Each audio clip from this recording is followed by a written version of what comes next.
เนี่ยพอดีเปิดโกกออกมาพี่น้องเห็นสาวเปี๊ยะนี่พี่น้องสาวมาตักบาตรสาวมาตักบาตรญาตินำบุญออกพรรษาของปรุงชนลาวได้เนาะนี่น้ำย่อยเลย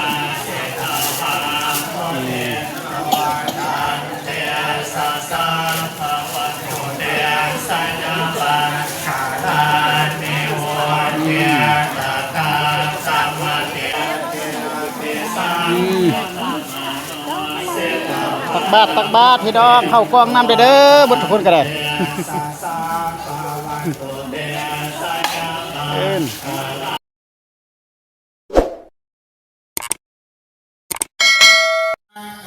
ทักทายสบายดีพี่น้องที่เข้ามาติดตามรับเบิ่งรับชมพี่น้องมื้อนี้เปิดฉากออกมากับเบาจันก็มาอยู่ที่วัดพี่น้องมื้อนี้แม่นเป็นมื้อดีวันงามเป็นมื้อบุญออกพรรษาพี่น้องเอ้ยเนาะของประเพณีลาวเฮาพี่น้องแล้วก็เบาจันก็จะออกมาอัดคลิปให้พี่น้องได้เบิ่งในการบุญออกพรรษาของประเพณีลาวเบิ่งติดตามรับชมนํกันว่าจะเป็นจังไดเนาะก่อนที่ว่าเบาจันเข้ามาเบาจันจะไปเลาะสถานที่ก่อนพี่น้อง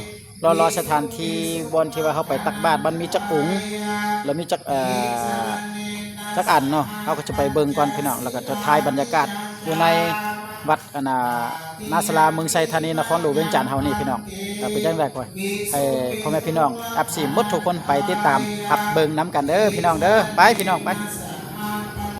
เอาเปิดภาพออกมาก็เป็นบรรยากาศที่ว่าอยู่ในวัดนาสลาเมืองไซธานีนครหลวงเวียงจันทน์เป็นมื้อดีวันงามเป็นมื้อบุญออกพรรษาของปวงชนลาวพี่น้องเอ้ยไปพี่น้องจะพาพี่น้องย่างๆไปเลาะๆเบิ่งก่อนหน่อยนึงภาพจะสั้น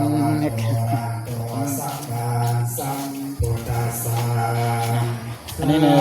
แต่ทั้งในเจ้าจะอยู่เต็มแล้วพี่น้องแต่ว่าเขาก็อยู่ทั้งนอกก็ได้นะเนาะอันนี้เป็นบนสถานที่ทั้งนอก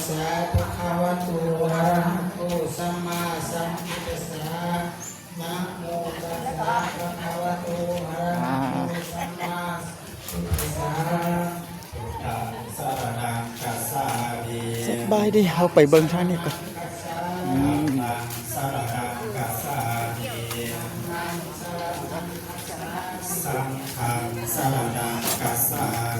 ของนมเอง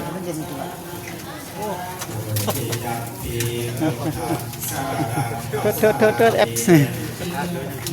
อัดคลิป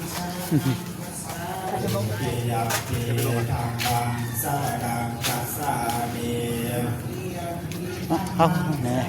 ไปเอามาเบิ่งนี่กันสบายดีจัวมีจักองค์จัวขอถามได้จัว13อ่ะโอ้มา13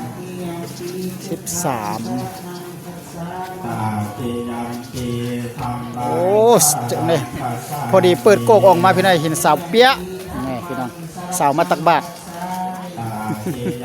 สาวมาตักบาตรญาตินำบุญออกพรรษาของปวงชนลาวได้เนาะนี่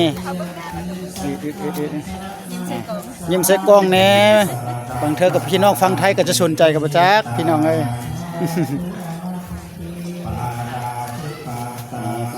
เพราะว่าอยู่ทางในกับมันบ่เข้ากันนะครับแล้วก็พ่อแม่พี่น้องแล้วเขาก็เจ้ามานั่งทางนอกเด้อเขาจะไปเบิ่งทางในก่อนพี่น้องไปเอาบรรยากาศอยู่ในวัดนาสลาเมืองไซธานีเอาก่อน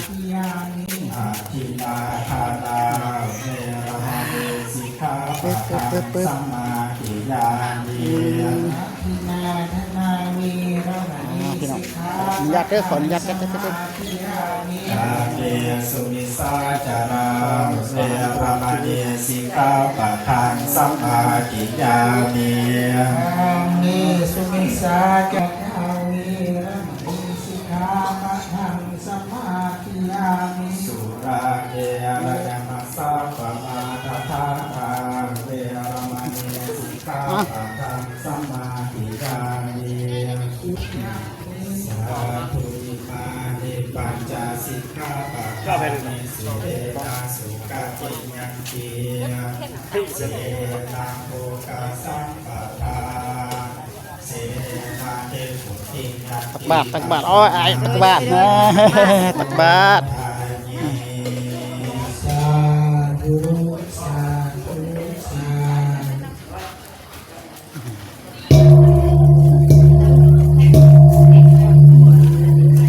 แต่ข้างในเขาบอกมันทางโยกันตักบาทเด้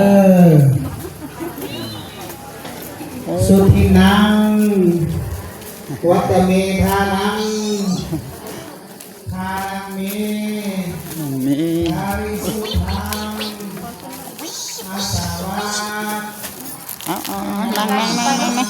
อันนี้ก็มาเตกี้แล้วได้ยังมา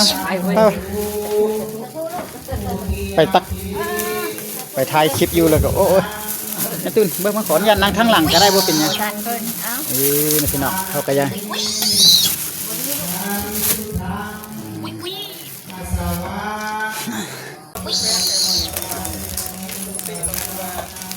เก่งเอาน้องไปดินอยู่พุ่มไป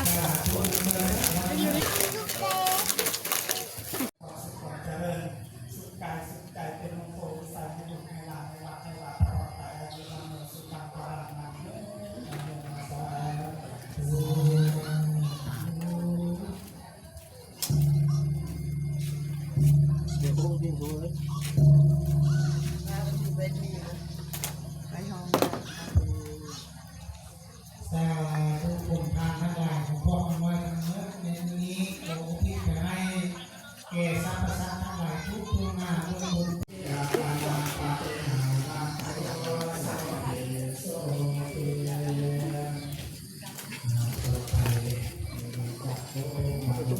บายดีจังสบายดี โอ้หัวหน้าเท่าแกก็มาตักบาตรเข้าวัดเข้าวาเนาะ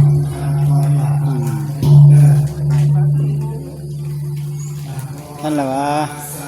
ก็เข้าวัดเข้าวาได้หากินจึงหมานบ่ซ้ำกับบ่หมาน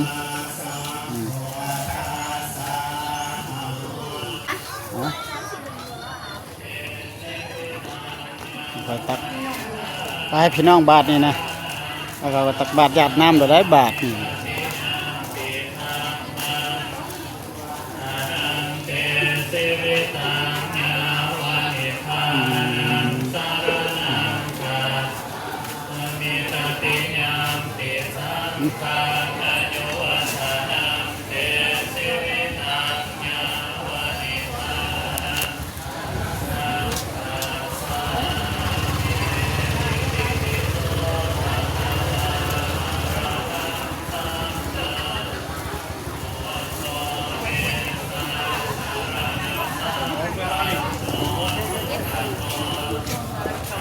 ตักบาทไปเนี่ยเลยไอ้ทองคำเอาหากำหอดบ่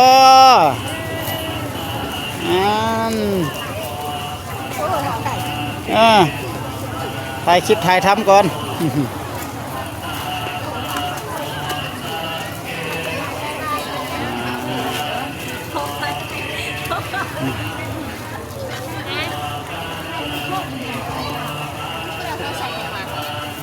โอ้ยแม่เลย ไปเถอะอาโม เดี๋ยวถ่ายรูปไว้ก่อนแม่หรอกเอาก่อนเอาจานให้หนึ่ง ไปหูวะเยอะเอามาบ่ะใส่แล้วแล้ว อาโพดูน่ะอาโพอยู่เห็นวะไทยเลย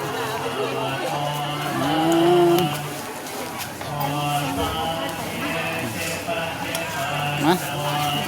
ไปยืนไว้เด็กถ่ายลงถ่ายไว้ถ่ายคือไปข้าเจ้าก่อนครับให้ไปทางไหน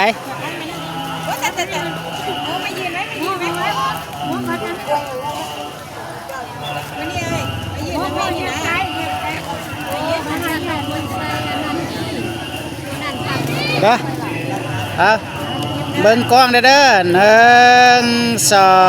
3เมนเจียเงินเดือนเอาอีหยังเอาตือบัตรนี่ก็ได้1 2 3โอเคไปสะทุวันนี้นะโอ้ เขาเกเฮานี่ เนี่ยจะบอกสอบจากผู้เห็น บ่เห็นแล้วเพิ่นอยู่ทางพุ่นนี่ไปเลยที่เรานี่บ่เห็นนะไปเอาก่อนเอาเกลือขวดอยู่นี่บ่พี่น้องนี่โอ้น้ำย่อยอยู่ในกระเด็น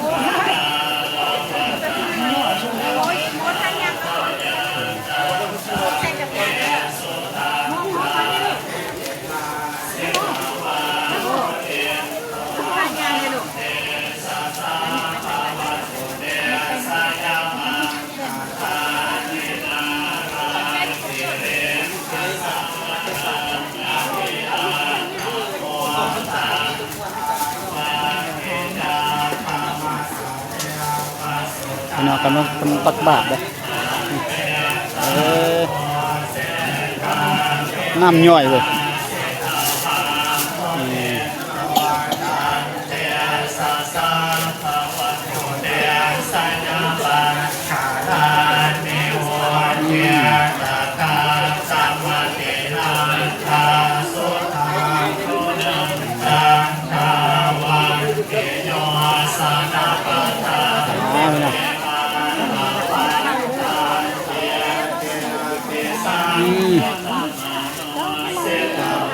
ตักบาตรพี่น้องเข้ากองน้ำเด้อบุตรคนก็ได้เอิ้น ลูกเป็นนั่งอยู่หนูเป็นนั่งอยู่ตั้งแทนหนูไปดู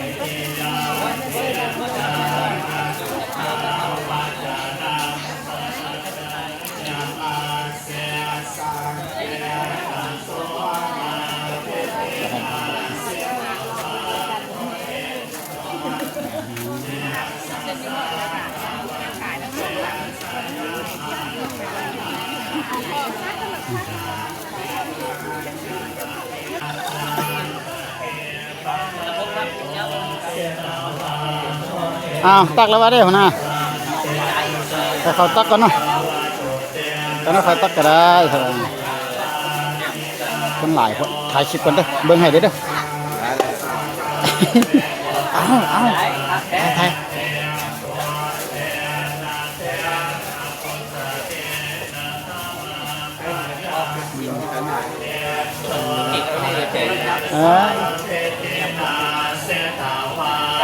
ย่างบ่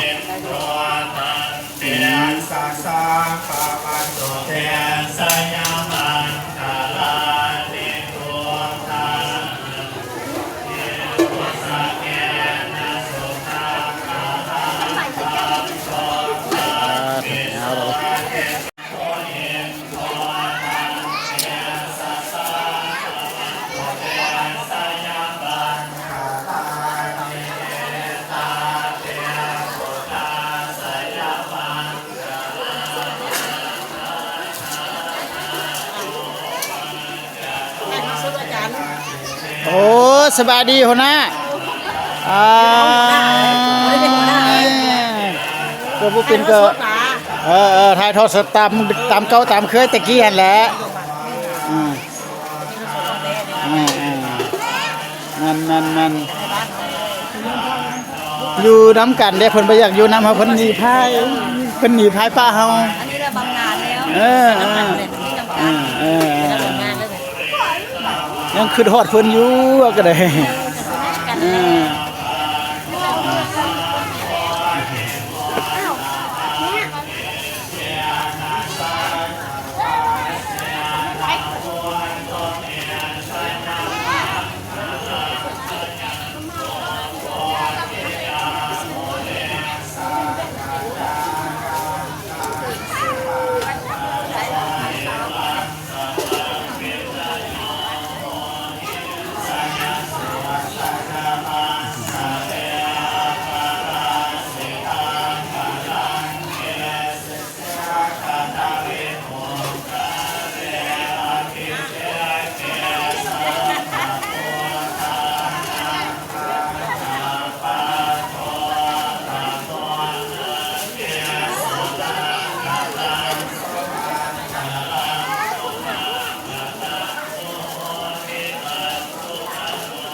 สังฆทาทินานิกะ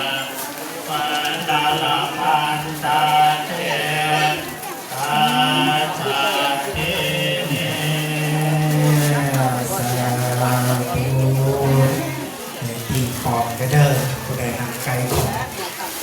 ก็ขออนุโมทนาสาธุบุญนำมาเด้อตัวยังทำที่ใดจิตใจศรัทธาไม่ออกเสียจะได้ไม่ออกนี่ประเด็นมาต่อที่จำนวนปัจจัยเงิน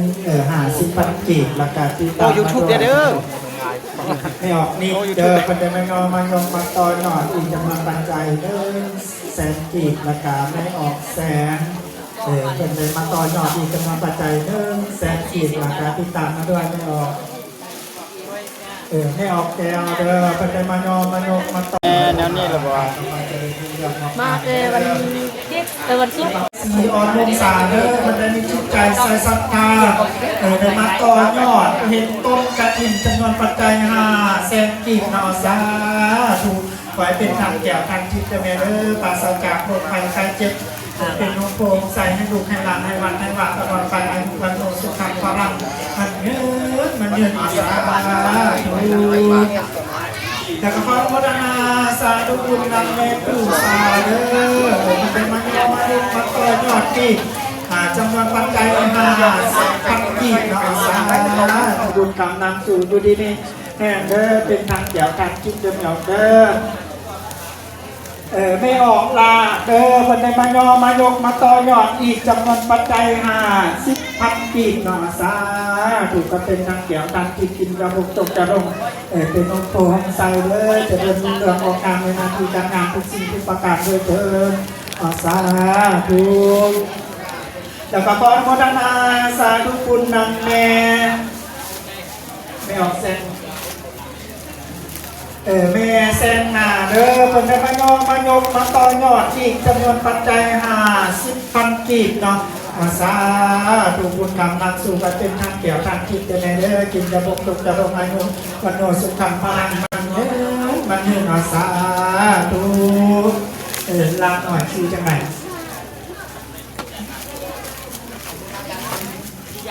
ลาหน่อยนาวินเด้อเป็นได้มายกมาต่อยอดอีกจำนวนปัจจัย50,000 กีบเนาะสาธุบุญกรรมนำสู่อยู่ที่นี่เด้อใหญ่ขึ้นมายังหนังสือมันเก่งเซ็งมันได้ให้ได้เป็นเจาะเป็นนายพ่อแม่ได้พึ่งพาอาศัยยำเถ่ายำแก่ตัวสาธุแล้วก็ขออนุโมทนาสาธุบุญนำแม่ออกแม่รักเด้อไม่ออกรักเด้อเพิ่นได้มายอไม่ออกนักเด้อเพิ่นได้มายกมาต่อยอดอีกจำนวนปัจจัย100,000 กีบเนาะสาธุคุณคำนักสู่ในที่นี้เด้อเป็นทางแก้วทางทิพย์เนาะอายุวันโนสุขังพลังมันเงินสาธุออกอาศัยบาทแล้วแต่นั่งขาดแล้วเพิ่นได้มายกมาต่อยอดอีกจำนวนปัจจัย100,000 กีบเนาะสาธุบุญนำนำสู่อยู่ที่นี่กินจะวงจงจะลงมาทุกวันโนสุขังพลังมันเงินสาธุก็จะเดินเรื่องออกงานหน้าที่การงานทุกสิ่งทุกประการแล้วก็ขออนุโมทนาสาธุบุญนำไม่ออกจอยได้มายกมาต่อยอดอีกจำนวนปัจจัย50ขาดมาสู่ที่นี่อ๋อหน้าหักเพื่อนเหรอพอบอกคุยเด้อเพิ่นได้มายกมาต่อยอดอีกจำนวนปัจจัย100,000 กีบเนาะสาธุก็เป็นทางแก้วทางทิพย์เด้อบอกเด้อที่ว่าสำเร็จเสร็จสิ้นอายุวันโนสุขังพลังมันเงินสาธุแล้วก็ขออนุโมทนาสาธุบุญนำแม่อาจารย์ไทยใช่ใช่รู้ป่ะเป็นได้มายอตายแล้วไหมมาต่อยอดที่จำนวนปัจจัย50,000 กีบเนาะสาธุขอเป็นทางแก้วทางทิพย์บีบตัวนี้ได้ป่ะแม่นป่ะบีบตัวเทิงนี่นะเทิงบีบตัวท้ายเอาพี่น้องการตักบาตรญาติน้ำก็ที่ว่าได้สิ้นสุดลงไปแล้วพี่น้องขออำลาพาจากน้ำพี่น้ำนองกันเด้อ มาแบบ4หมดทุกคนพี่น้องทางฝั่งลาวและไทยที่เข้ามาเบิ่งและรับชมพี่น้องเอ้ยให้กำลังใจเนาะเบิ่งแล้วก็ฝากติดตามกดไลค์กดแชร์ให้กันเด้อพี่น้องเด้อมื้อนี้ก็เป็นมื้อบุญออกพรรษาทางปวงชนลาวเนาะหรือว่าทางสปปลาวพี่น้องเอาขอเข้าใจบ๊ายบายพอกันคลิปต่อไปสวัสดีบ๊ายบายพี่น้อง